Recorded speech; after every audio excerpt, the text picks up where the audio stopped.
Poor fuel economy, rough idle, or a check engine light that just won't go away. If you take your car to a dealership, they will tell you your oxygen sensor is dead and quote you anywhere from $250 to $600 per sensor for a replacement. But here's the secret most parts stores don't want you to know. Your sensor probably is not dead. It is just dirty and sending wrong information to your engine computer.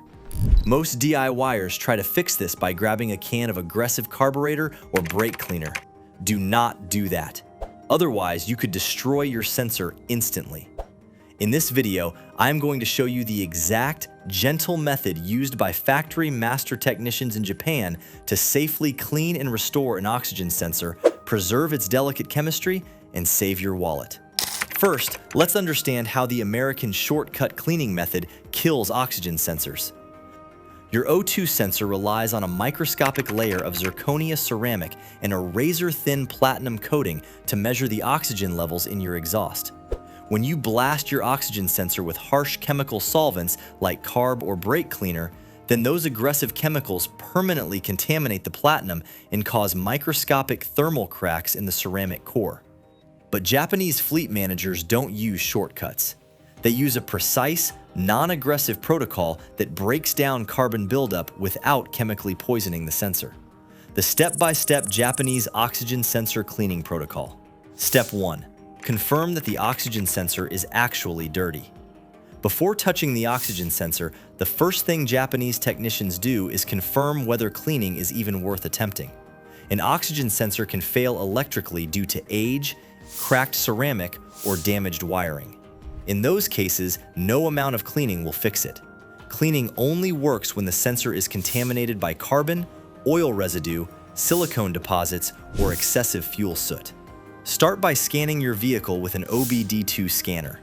If you see codes such as P0133 for slow response, however, if you have heater circuit codes like P0030, then cleaning won't repair the internal heater.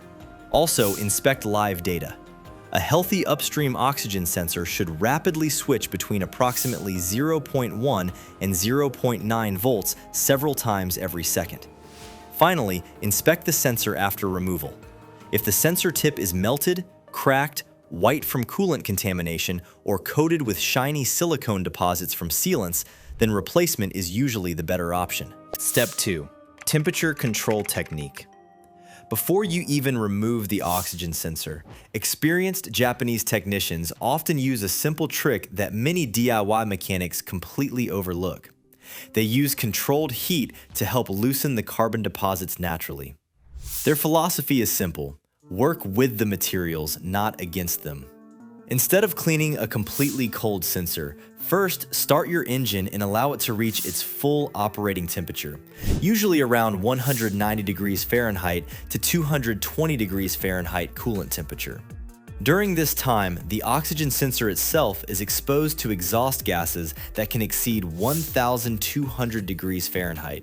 This temperature causes the zirconia ceramic element to expand slightly. As it heats up, the microscopic pores inside the sensor naturally release moisture, fuel residue, and loose carbon particles that have accumulated over thousands of combustion cycles. Once the engine is fully warm, shut it off and allow it to cool for about 10 to 15 minutes. This simple step reduces the amount of scrubbing needed later and lowers the risk of damaging the delicate sensing element. Step 3. Remove the sensor the right way. Now it's time to remove the oxygen sensor, but this is where many perfectly good sensors are accidentally ruined.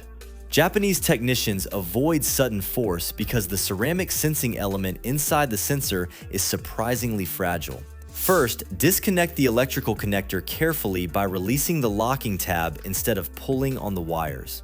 Then, use a dedicated oxygen sensor socket, which grips the sensor evenly while allowing the wiring harness to pass through the side opening.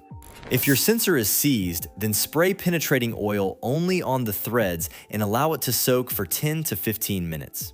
Never spray chemicals onto the sensing tip because contamination can affect future readings. A careful removal protects the ceramic element and greatly increases the chances of a successful cleaning. Step 4. Inspect the sensor carefully before cleaning. Now that the oxygen sensor is out, but avoid cleaning it immediately. First, inspect it closely because the deposits themselves can tell you a lot about your engine's condition. If the sensor tip is covered in dry black carbon, it usually means your engine has been running rich due to short trips, a dirty air filter, leaking fuel injectors, or excessive idling. Light brown or gray deposits are generally considered normal. Oily deposits on the sensor tip may indicate worn piston rings, worn valve seals, or a PCV system problem that is allowing oil into the combustion chamber. White, crusty deposits often point to coolant contamination from a leaking head gasket. Japanese mechanics believe that cleaning the sensor without understanding why it became dirty only treats the symptom.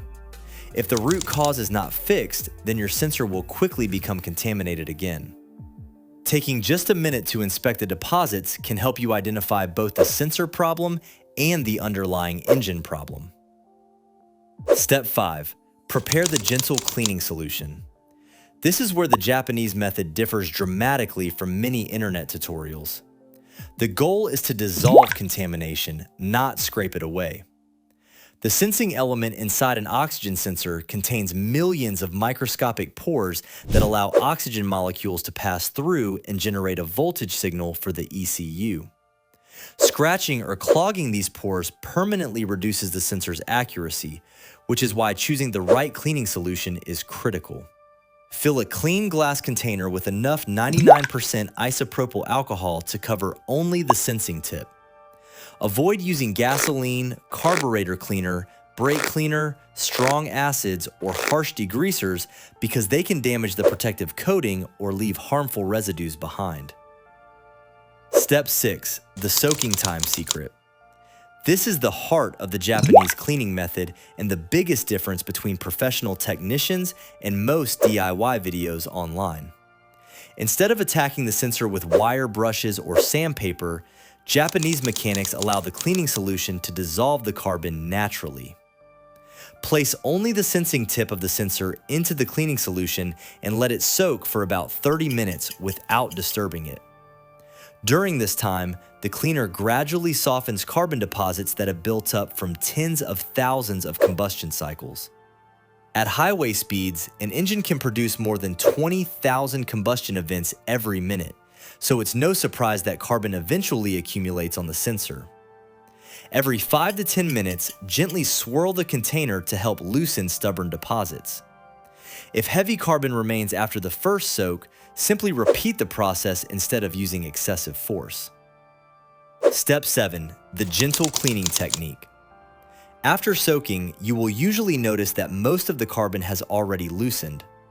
Now use a soft nylon detailing brush or a clean artist paint brush to gently remove the loosened deposits from the outer metal shield only.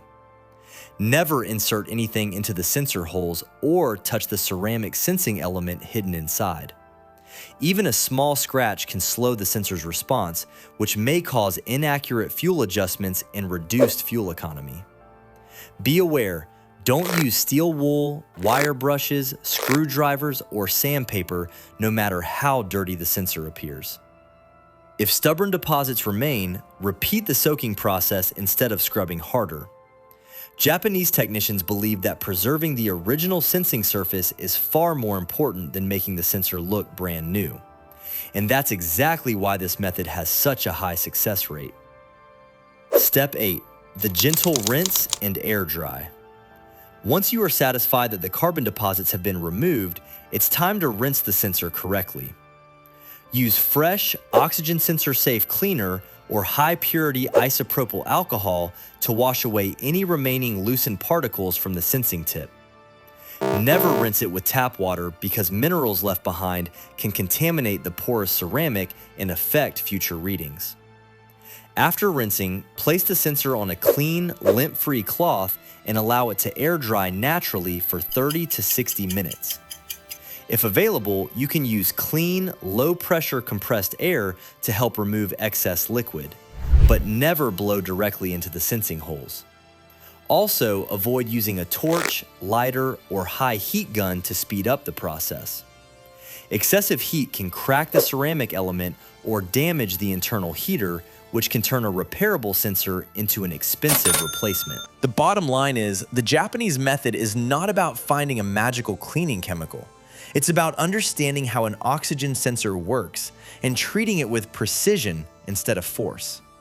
Remember, replacing an oxygen sensor can cost anywhere from $250 to $600, while ignoring a faulty sensor long enough to damage the catalytic converter can easily lead to a repair bill of $1,000 to over $3,500. Spending a little extra time following the correct procedure can save you a significant amount of money and keep your engine running at its best. Now, let me know in the comments how your car idles after trying this out. I will see you in the next video.